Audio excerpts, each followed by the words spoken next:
Um, so I'm going to start by inviting you to imagine it's a Saturday afternoon and you're on the way to IKEA. Bear with me. I know this is a little bit strange, but let's just go there. So it's Saturday afternoon. You're off to IKEA. And you've had this vision of a really sleek new wardrobe or storage solution to better organize your space at home. You've braved the maze. You've gone in. You've got your wardrobe. You've managed to get out in one piece as well. Well done. And you're on your way home with the wardrobe in the box. You're really happy with yourself. The picture on the side of the box shows pure simplicity and elegance, which is exactly what you were looking for. However, when you get home and you open up that box, what you're actually faced with is something like this. Countless panels, screws all over the place, loads of bags of screws, a cryptic instruction manual like this, and that all important little Allen key, which apparently pulls everything together. And if you're anything like me, your excitement quickly starts to fade at this point in time. And this analogy, hopefully, to some degree at least, mirrors the experience of middle managers in universities, but across all sorts of sectors as well. In that, we're the people that leadership kind of come to present its grand vision for the future and to hand down its kind of strategic vision and strategy document, which needs to be delivered over an agreed amount of time. But in reality, what we get in terms of this strategy or vision is basically just a kind of collection of high level goals and aspirations without any real sort of clear instructions on how that's supposed to be implemented and how you're actually going to get there and achieve it. And that's basically what today's session has been designed to kind of start to address and think about. Basically how we can start to transform these kind of flat pack strategies, let's call them, into more actionable plans, and hopefully provide you with some tools for success, and hopefully which can start to help you to reduce those feelings of frustration or stress that we may also feel in these scenarios. So I'm just going to start, if I may, with a poll for you all. Hopefully you can see that, which is just asking you, if you can, to identify the biggest challenge that you face in executing your strategy, or those bits of strategy that have ended up on your desk today. We've got a few options here, or other. And I understand many of you may be facing more than one of these issues, but what would you say was your biggest one today if you were pushed? Let's see where we go.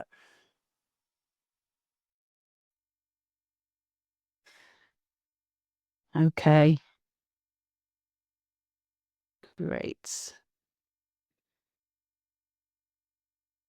So what I can see here is we've got responses on all of them apart from no clear timeline or milestones, which is interesting. Oh no, there we go. Somebody's responded there as well. So we've got hits on all of these responses at the moment, and that's kind of as expected. These are kind of common challenges across sectors and across organizations.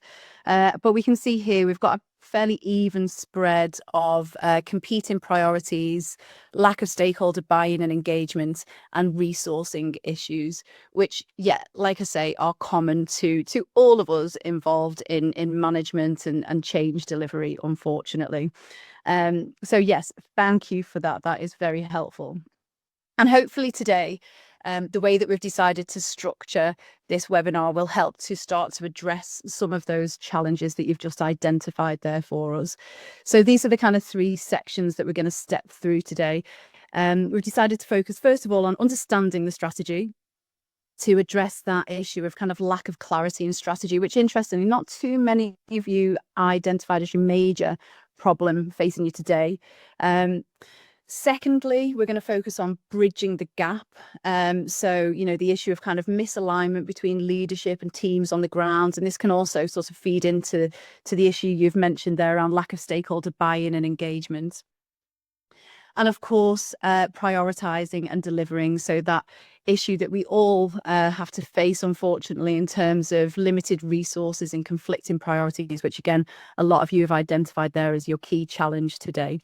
So hopefully this will help to address some of that and maybe give you some new ideas or tools to think about in your own day-to-day work. Great. Okay, so on with the core part of the session then. So understanding the strategy. Okay, again, quickly before we get in here, I'm just going to ask you to answer yes or no.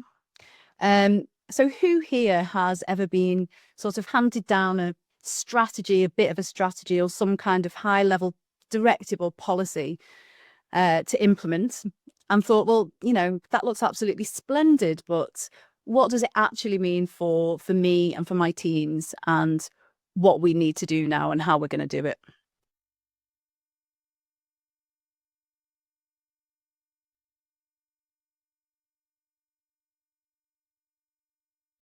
Okay, great. So yeah, we've got a resounding yes. 81% of you saying yes. That's something I can identify with here today.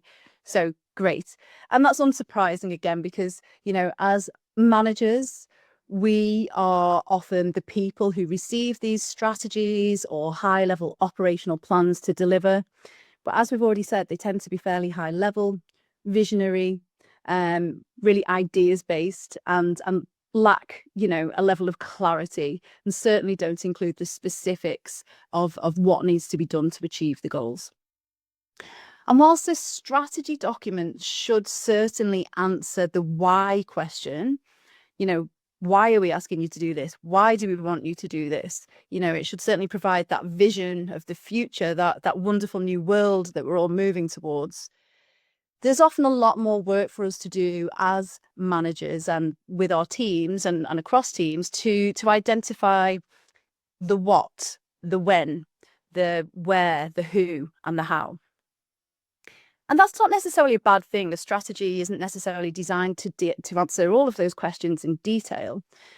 And I personally wouldn't want directives to be overly prescriptive. I do appreciate the opportunity to work with teams and across teams to start to answer these questions and shape the initiative somewhat.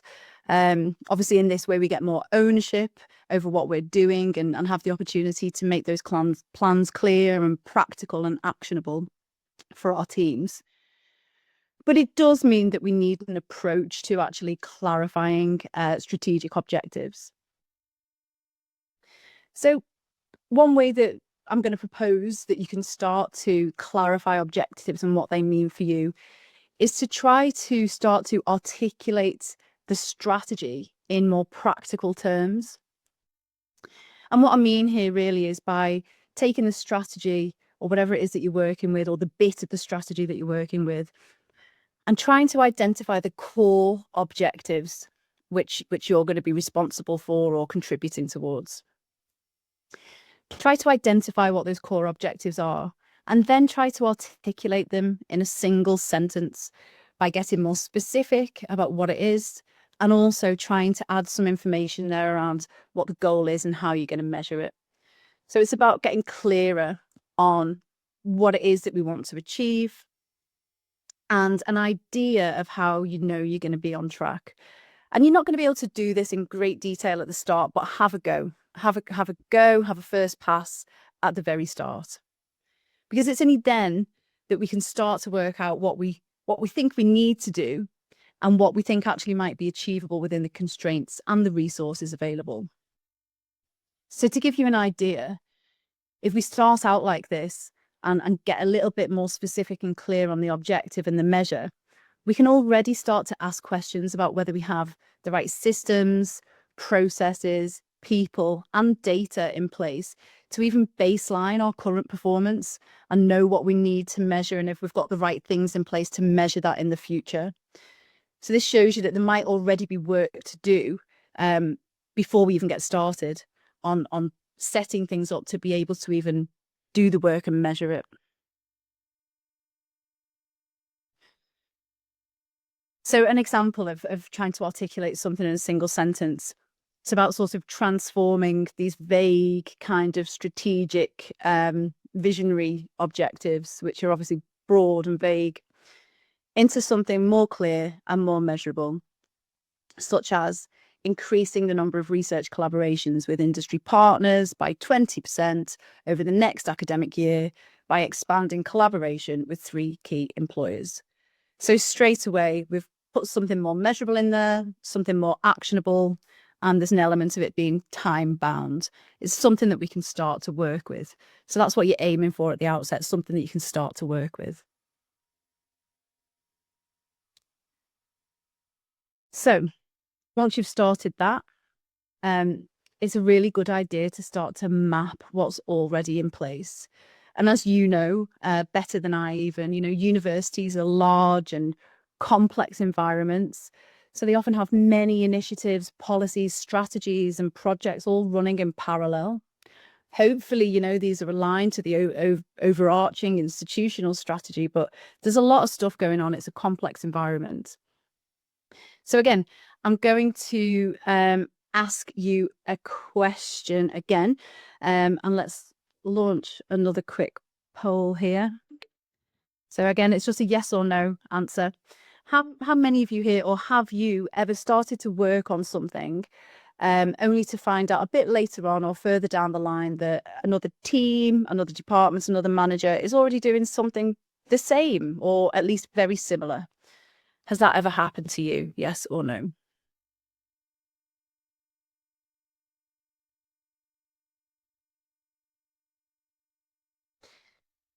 Thank you. Thank you. Again, a resounding yes there with 78% of the respondents so far saying, 79% saying yes, this is something that they can identify with. Yes, me too. It happens all the time.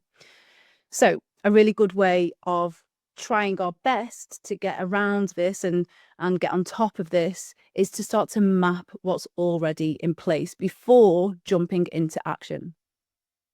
So obviously, to do this in any kind of valuable or meaningful way, you do need to engage the relevant stakeholders, the ones that you're aware of at this point in time, at least, to be able to create a snapshot of any existing initiatives, policies, projects which may already be addressing parts of this strategy, working out who's working on them, who's doing what, and identifying any resources, any research, any past learning or assessments that can actually help to inform your work. You might not have to start from scratch. There might be a good model out there already that you can look to adopt and adapt yourself in the work that you're trying to do. So it's about providing a more comprehensive picture of what's already happening, the strategic alignment of what's already happening, and understanding where resources are currently being directed. And this enables us to lead on to another important conversation with stakeholders and potentially leadership. Once we've done this mapping exercise, can we identify any initiatives that are going on across our team, across our departments, across our school, faculty, institution, that actually no longer align with the current strategy? Things have changed. This had its place and delivered value at one point in time, but actually this is no longer aligned with any of those visions or outcomes that we're now striving to achieve. Is there anything we should stop? What are those things that we absolutely should continue to do that are very highly aligned and are, proving to be effective? In terms of duplication, are there any things there in terms of avoiding duplication? Are there any things there, again, that we can sort of stop or merge? Are there any efforts that we can pull together and merge resources on and try and amplify impact rather than creating something new and duplicating? Or, like I've just said, are there actually areas of good practice or good models or good learning or good data out there that we can use and we can either use or duplicate to help in our efforts? And then that also helps us to understand truly what we need to start to build and create from scratch, to identify where the real gaps are, where we do need to do something new. So this can be a really, really helpful exercise to do with the stakeholders, relevant stakeholders that you've got access to. So like I said, helps us to avoid duplication, avoid waste, and time, waste of resource and time on parallel efforts. It helps us strengthen the alignment of what's going on within the team, school, faculty, institution.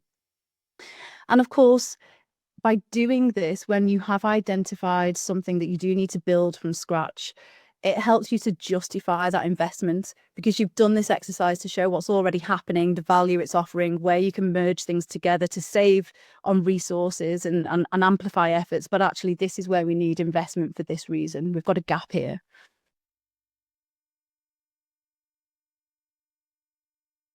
So this leads on to the next point. With the mapping in place, you should have a really clear picture, or at least a clearer picture of your resourcing needs. So the new resources, the new processes, or the new initiatives that you really require to make this execution successful. And it's a good idea to try to do this early on in the process, for a couple of reasons. It helps to sort of avoid unrealistic expectations about what's going to happen and when through the lead by the leadership team. And also helps to prevent those bottlenecks, where actually, you're depending on the same resources to do the same things. And actually that's ended up causing delays to the achievements of the strategy. And this, of course, then feeds into our planning. So, for example, if we did need to increase capacity and capability within the organisation through, for example, recruitment, that needs to be factored into the plan. And I remember working for a public sector organisation on a major transformation programme at the time. And the executive team, according to them, they had agreed and issued the strategy. They'd agreed the initiatives that were going to deliver that strategy, and they'd allocated a budget to those initiatives. So they started already expecting to see results. They wanted to see some results now. But we still needed to recruit some of the key people that were going to be required to deliver these results, to increase our capability, to increase our capacity to be able to do it. And, this was leading to delays in delivery and outputs and outcomes, by a number of months, and actually, putting the strategy at risk. So as a result, what we actually did in future years was we brought forward that part of the business planning process and made an arrangement, an agreement with the executive team that actually provisional budgets were going to be allocated at an earlier point in time, and there was going to be an authorization of those priority recruitments for the strategy that was going to be done at risk ahead of the sort of full approval of the budget and the business plan, to enable us to get bums on seats and hit the ground running when the strategy was agreed, when the new financial year started, and we could start to deliver more quickly. So it's a good idea to do this early on and understand, what you need and how you can get that in to enable you to deliver. So yeah, another question for you. Let's see if I can access it here. Yeah, okay, here we go. Launching another poll. So on the topic of resources, what is the one bit of resource, so resource can be anything really, funding, staff time, tools, etc., that you wish that you had more of at the moment to execute your strategy?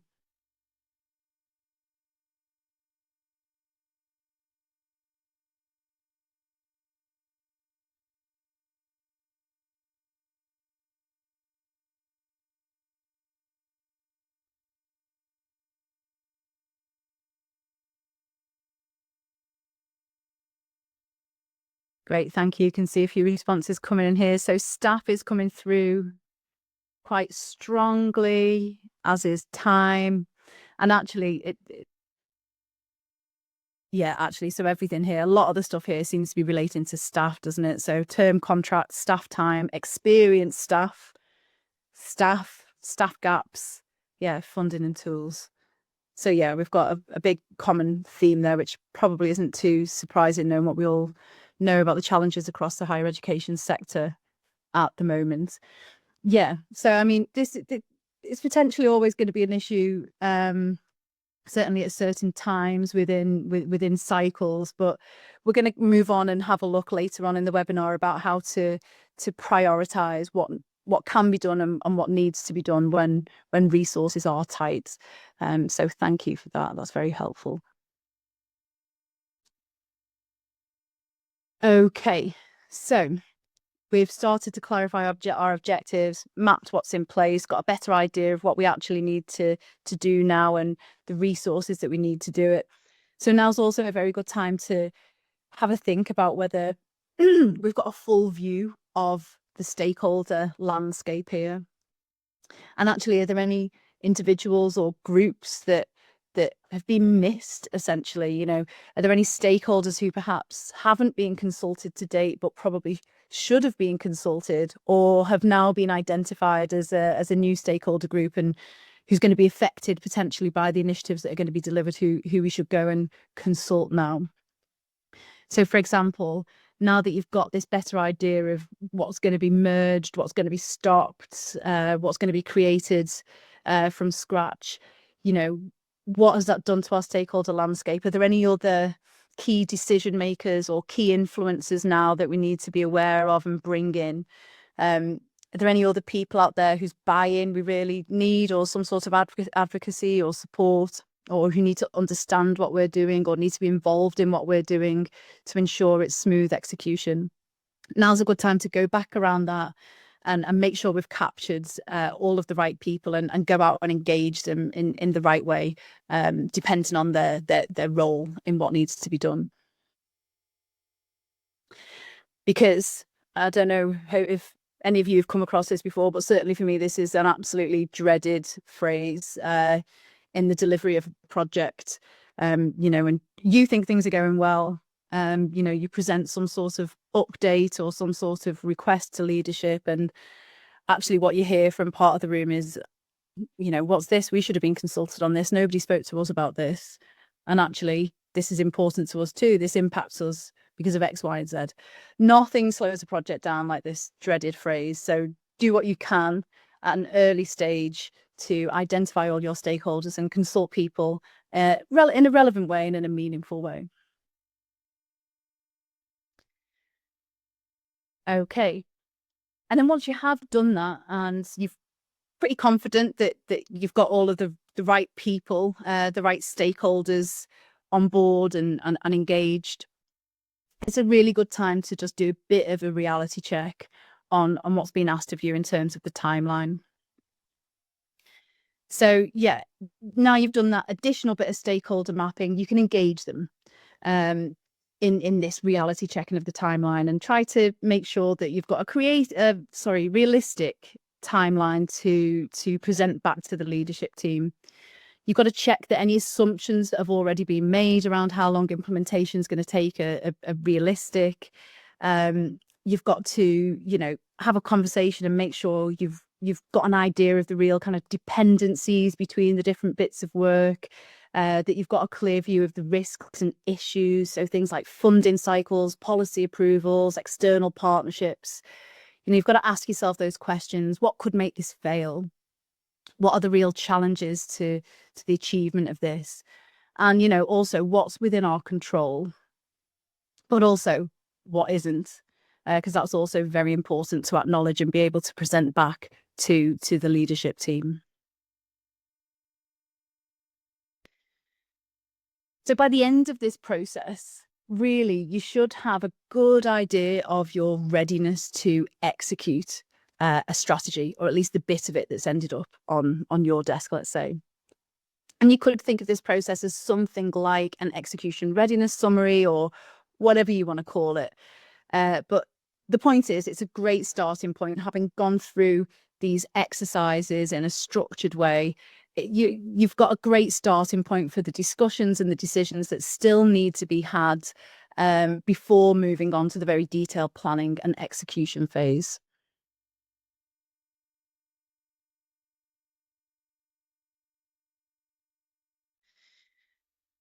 Okay, just quick check of the chats. No questions in there at the moment. Do feel free to pop questions in the chat if you have any. And we will also have time at the end if anybody does want to discuss anything then.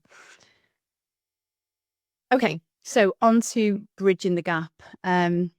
So just claims on the slide before that actually, having gone through this, you've got a really nice kind of summary of your strategy execution readiness to go off and have these important discussions and decisions before you start with the detailed planning and execution. However, even if you've done all of this and set everything out really nicely, we know that these discussions and decisions don't always necessarily go to plan, don't always necessarily go smoothly or in the way that we hope and anticipate. And, there can still be points of misalignment between the leadership team's vision and expectations and the on-the-ground realities of the teams. And this, of course, is another point where the middle manager needs to step in and try to bridge that gap between those leadership expectations and the on-the-ground realities. Like the example I gave, leadership expects execution, but the teams really need direction and support and resources to get things done. So it's our job as the manager in the middle to manage up, down, and across to try and align expectations and make things happen. So managing up, it's really about getting leadership on board.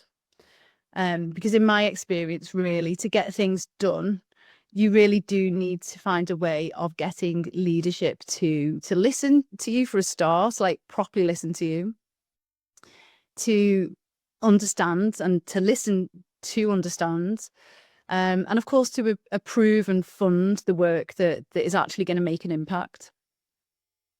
But we all know that actually, like, putting a case to leadership or convincing leadership isn't always the most straightforward task. They may think very big picture, we deal with the day-to-day realities, and sometimes things can get a little bit lost in translation somewhere in the middle. So really managing up is about providing leadership with the practical insights that perhaps they lack, that they don't get the opportunity to understand from their day-to-day work.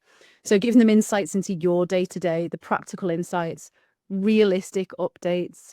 It's about advocating for resources, but framing your operational needs in strategic terms. So linking requests that you make and conversations that you have with them directly to their priorities or the institutional priorities. And if we don't frame our requests to leadership in the right way, we do risk getting ignored, things getting delayed, and of course, not getting the budgets that we need to get things done.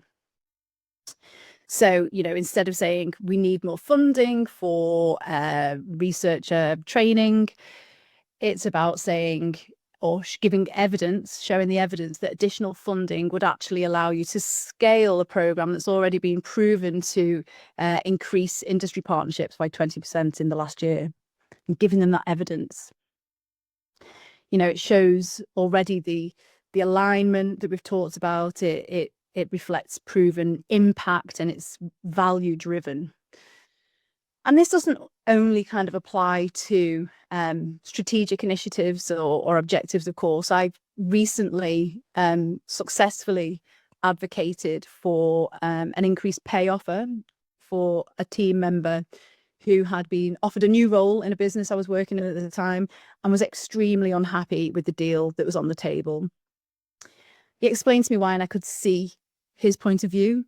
I did challenge on a few things. We had an open and honest discussion about why he was feeling that, and we dug into it a little bit, and I could see how he felt, and I decided I would approach the budget holder about this. So I used data to demonstrate the value that this particular team member had and the contributions that particular team member had made to the team, as well as my own observations about their capability and their potential. But also, provided those insights that they didn't have as a leader, not working closely with the team members. So they didn't have a sense of the particular mindset and the contributions of this individual to the culture of the team as well. And the fact that they coached and stepped up and mentored and really stepped up when the pressure was on. But also it was about explaining to that leader how that offer had made this person feel as well, and that they were now doubting their value and their future with the business. So it was providing views and insights backed up by data where possible to give the leader insights into the actual sort of day-to-day realities in a balanced and structured way, And actually, we did get a result that everybody was happy with in the end. He stayed in the company, since had another promotion. All is good. Okay, so I wonder if you could just for this one, pop your responses in the chat. That would be helpful. So, in terms of managing up, how hard do you find that on a scale of 0 to 10? The 0 being easy, 5 being hit or miss, and 10 being extremely difficult.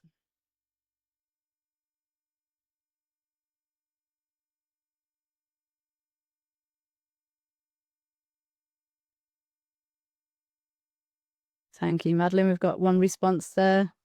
Anyone else willing to share? Got a 5, somewhere in the middle. Okay, yeah. Low to middle kind of scores there.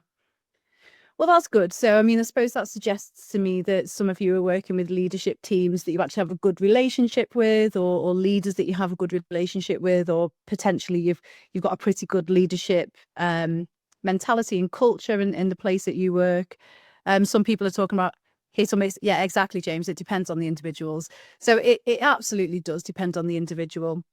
But what I would say is that no matter who you're dealing with, even if they're your kind of, best mates as a leader, or somebody that you do struggle with, um, do give these conversations that you need to have with leaders relevant time and thought to really plan out and structure what it is that you're actually going there for, what it is that you're hoping to achieve, and have justifications for what you're asking for, and make sure you can evidence how they support their objectives, or corporate objectives, or institutional objectives.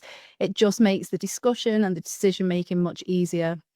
And then actually, if they are going to challenge something or reject something, they can frame it in a way that you understand, because actually you've presented a really good case to them and you've done what you can. So there we go. Managing up. In terms of managing down, obviously we're all humans, we have opinions, emotions, different ways of working, all the things which make management interesting, but also challenging, and hopefully also rewarding.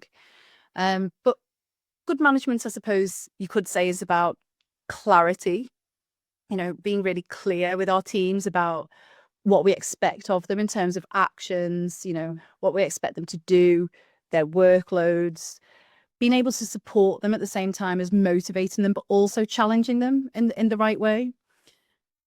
But it's also about making sure that your team and the individuals within it really know not only what's expected of them, but why that matters and how that feeds into the bigger picture.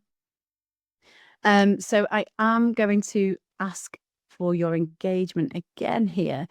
And if you could just provide me with one word which comes to mind when you think about good management. So what is it that you think enables people to do their best work, let's say?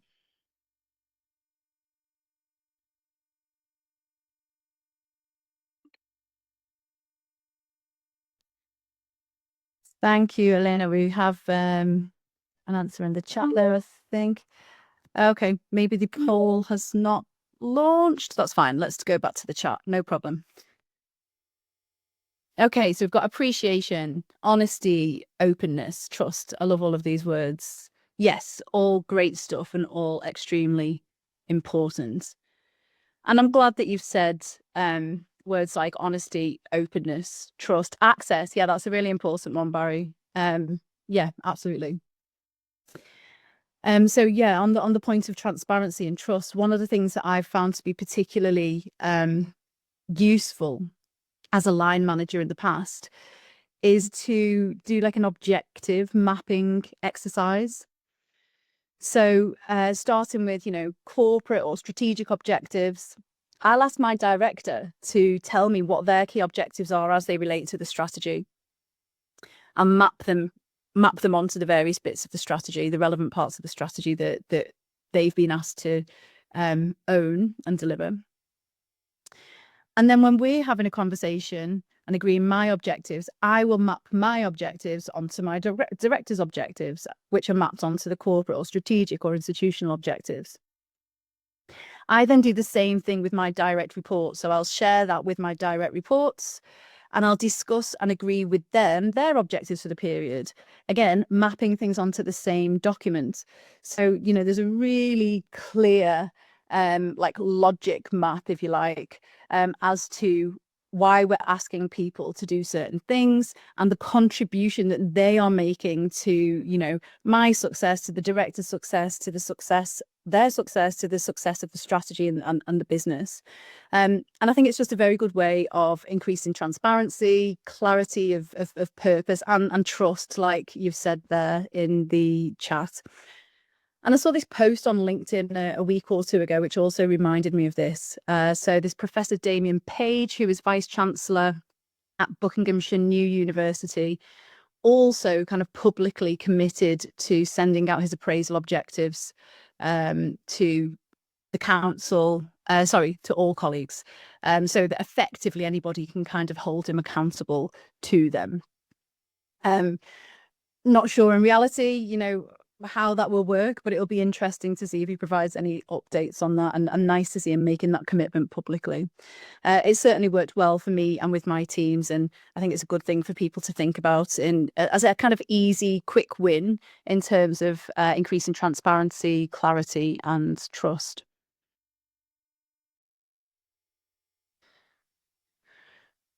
Okay, so managing across. So earlier we talked about frustration of duplication, starting a project, finding out that another team is already working on the same thing. And that's one way that managing across can also really be helpful. It's a helpful way of collaborating, breaking down silos, building relationships, aligning resources, and making sure that our work is hopefully connected and amplified rather than